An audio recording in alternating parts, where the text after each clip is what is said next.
Cartas de Cristo. Áudio 34. Carta 7. Parte 4. Entretanto, ao ler estas cartas, você pode começar a efetuar a sua própria cura.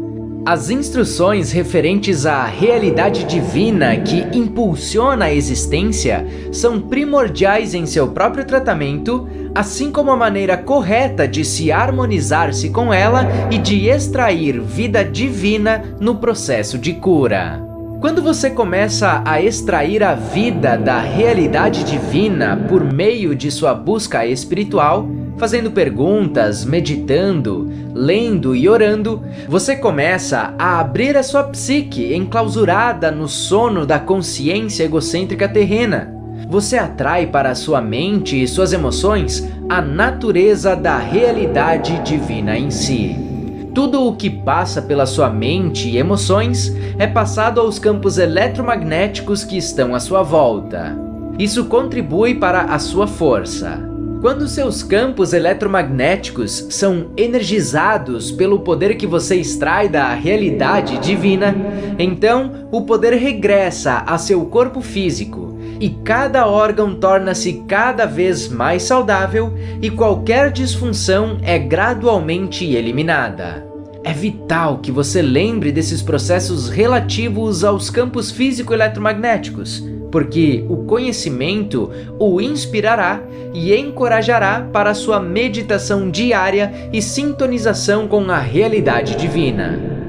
Se sua busca sincera e meditações forem dirigidas para a verdade do ser e não para alguma terrena forma religiosa de crença, uma espiritualidade superficial e espúria ou para qualquer objeto material que você acredite que possua poderes, gradativamente a sua própria natureza irá se alterando e você estará consciente dos demais e de suas necessidades de um modo jamais sentido antes.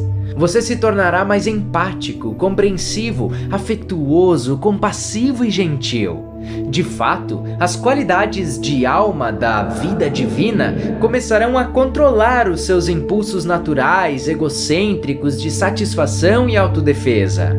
Quero avisá-lo de que você entrou agora em um tempo novo e difícil, em uma época de conflito entre o impulso egocêntrico, que insiste habitualmente em satisfazer seus desejos, mesmo à custa dos outros, e a psique-alma, que começa a compreender que o amor é a lei e que os direitos dos outros precisam equilibrar-se com os direitos do eu, o ego.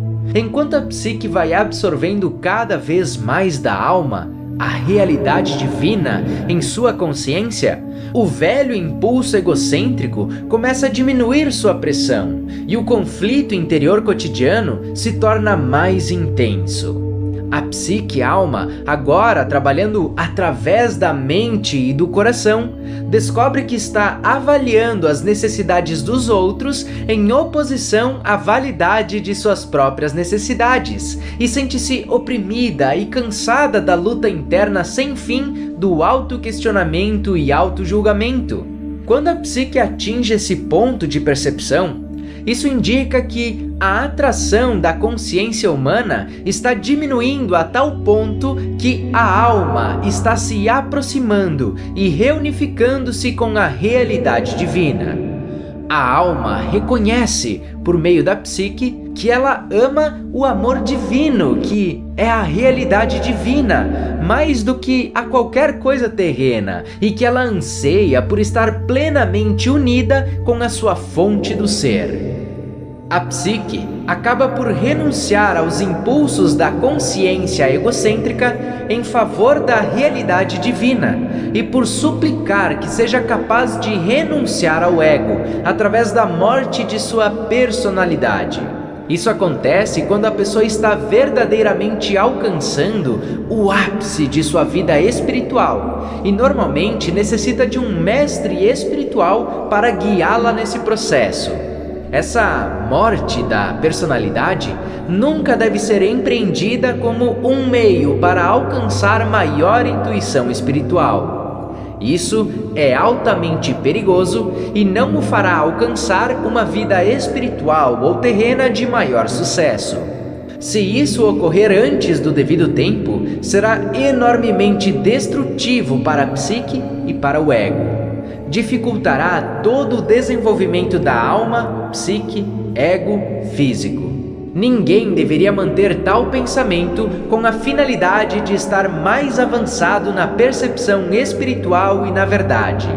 Tal ato de força de vontade será autodestrutivo, uma vez que nasce inteiramente do impulso egocêntrico de ser espiritualmente mais importante. Quando essa experiência de domínio do ego se dá no momento apropriado, de maneira correta, a alma, por meio da psique, está em grande parte livre para comunicar-se diretamente com a realidade divina, uma vez que a contínua conversação da consciência egocêntrica a silenciou. A atração exercida pela Terra não é mais soberana. As ambições autocentradas se enfraqueceram. O desejo por posses pessoais se dissolve. A paz reina na mente. A alma, que agora fala claramente através da psique, anseia elevar, alimentar, contribuir com o crescimento de outras almas, educar, nutrir com compreensão e ternura, sem nenhum desejo de recompensa ou autoengrandecimento. Quando a alma é atraída cada vez mais próxima para o contato e sintonização com a realidade divina, a sua única meta terrena é o de tratar o próximo e a outras pessoas com o mesmo tipo de interesse e consideração que ela necessita para si, para florescer e ser feliz. Dar torna-se tão fácil quanto respirar. E no final, torna-se um privilégio trabalhar pelos outros e com os outros para a promoção de seu mais elevado bem. Isso é o amor divino em ação. No entanto, não há nenhum sentimentalismo na realidade divina.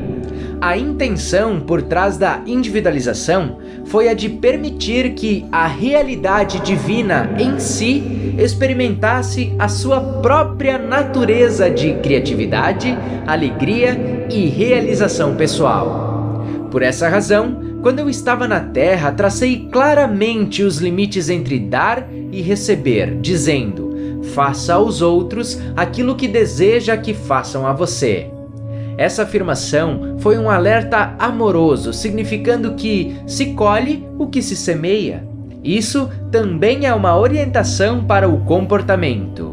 Se você fizer para os outros o que gostaria que fizessem para você, então pode estar seguro de que você está agindo unicamente do ponto de vista do amor. Se outras pessoas não querem o que você gostaria que fizessem para você, então trabalhe por tentativa e erro.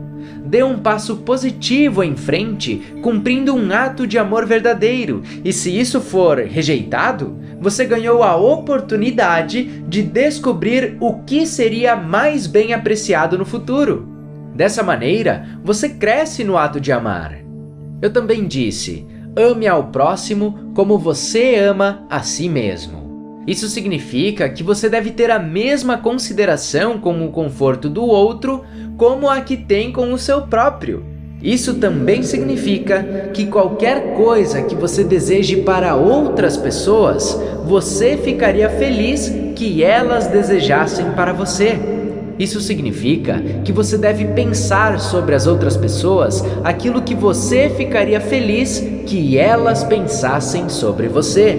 Isso significa que a sua consciência inteira deve dirigir-se para o cuidado e para a preocupação com os outros, não importando o que eles façam para prejudicá-lo. Todos os seres humanos estão vivendo em uma selva de desejos, metas, fragilidades, decepções, raiva e frustração. Dessa consciência devastada pela guerra, chegam muitas respostas e ações débeis e mal avaliadas. Por isso, contemple a fragilidade, perdoe a indelicadeza e deixe-a voltar para o nada de onde ela saiu.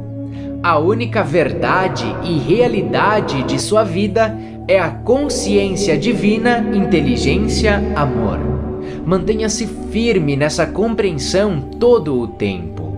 Para encontrar o reino dos céus, no qual a alma está em harmonia com a realidade divina, deve chegar um tempo em seu desenvolvimento no qual você não desejará ser atraído para as percepções e consciências terrenas nas quais vivem os seres humanos entre si. Você ansiará por retirar-se completamente e dedicar-se a disseminar para os demais o seu próprio contato com a divina realidade. Tenha cuidado de não impor o seu caminho espiritual para os outros, estejam eles ou não no caminho espiritual. Ao mesmo tempo, você deve preservar a sua própria serenidade e não permitir que outros se aproveitem de sua boa natureza. Você deve claramente marcar seus limites entre o que é certo e errado, evitar que o egoísmo dos outros invada a sua intimidade, o que provavelmente destruiria a sua paz de espírito. Para garantir isso, não há necessidade de que sua consciência egocêntrica assuma o domínio novamente. Você pode proteger a sua intimidade pacificamente. Você recebeu a inteligência para alcançar esse propósito necessário com o mais alto grau de amor. Lembre que o edifício espiritual de vibrações de consciência que foi construído a partir de seu contato com a realidade divina e de seu modo diário de pensar, sentir e viver é sacrossanto. Tome cuidado para não ser preso novamente nas vibrações inferiores de pensamentos e reações dos outros. O seu propósito mais elevado na Terra é o de promover o bem espiritual e terreno mais elevado para cada entidade viva, humana ou menor.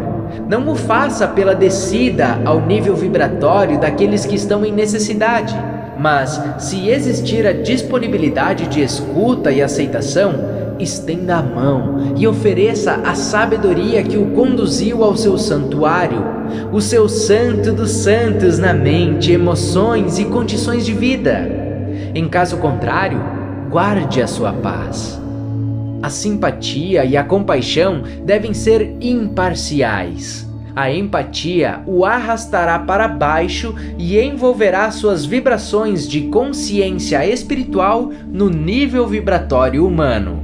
Isso possivelmente criará conflitos lá onde você tinha sinceramente a intenção de elevar e curar. Evite isso, pois diminuirá suas energias e derrotará seus propósitos espirituais.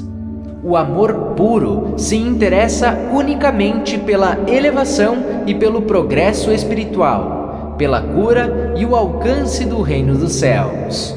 O amor divino é um sentimento de compaixão calorosa, carregado principalmente com o anseio de capacitar o amado a crescer, criar, ser nutrido e nutrir, ser curado e curar, ser educado e educar, ser protegido e proteger, satisfazer suas necessidades e poder satisfazer a necessidade de outros, tudo em um sistema claro de lei e ordem. Isso é o amor divino, lei em ação. Quando seu propósito mais elevado torna-se o propósito divino em ação, o ego, o núcleo de sua individualidade, é então controlado pela sua alma. O impulso do ego torna-se o verdadeiro defensor e protetor de seu conforto pessoal, porém agora trabalha inteiramente em harmonia com as diretrizes de sua alma, a qual extrai sua natureza da realidade divina. Repito, não há sentimentalismo na realidade divina. Nenhuma remoção dos limites que asseguram a lei e a ordem para agradar às exigências do egoísta, nenhum rendição face à obstinação de alguns. Sempre se deve ter em mente que todas as pessoas devem respeitar umas às outras. Deve-se respeitar os direitos dos outros à privacidade, segurança, paz de espírito e harmonia. Se surgirem diferenças, elas podem ser tratadas com mútuo respeito. Quanto mais evoluído espiritualmente você for, mais respeitará os altos e os baixos níveis sociais, considerando-os como iguais. Não diante dos olhos de Deus, como gostam de dizer os seres humanos, mas pela sua própria percepção espiritualizada da igualdade fundamental das almas de todos os seres. O respeito e o amor divino caminham unidos. O amor verdadeiro é altamente respeitoso com o ser amado. Quando há respeito entre duas pessoas, isso frequentemente as leva às formas mais elevadas de amor. Se você tiver achado essa carta difícil de aceitar, lembre que a mente humana é limitada em sua compreensão das dimensões que estão além do plano terreno. Não permita que a racionalização do ego o retenha em sua viagem da alma. Em minha próxima carta, desenvolverei o tema do amor divino e me estenderei nos detalhes sobre o amor próprio egoísta, mostrando exatamente como as emoções magnéticas estão atualmente controlando os seus pensamentos, sentimentos e vidas. Delinearei as coisas que você pode fazer para superá-las e, ao final, dissolvê-las em sua consciência. O meu propósito é conduzi-lo ao longo do caminho do autodescobrimento e avanço espiritual, a fim de que você possa entrar imediatamente na luz enquanto ainda está na Terra e não somente quando passar para a próxima dimensão da existência. Neste momento, você está vivendo uma escura e carregada existência, em lugar de viver conscientemente na consciência divina, adentrando nela e permitindo que ela permeie e alegre o seu pensar e suas experiências na vida. Saiba que minha consciência crística está sempre com você e que você pode ter acesso imediato a mim quando me chamar. Deixe que isso seja um conforto para você, mas não uma muleta. Eu sou apenas a porta para a sua própria iluminação e sua própria ascensão à consciência crística. Fim da carta 7.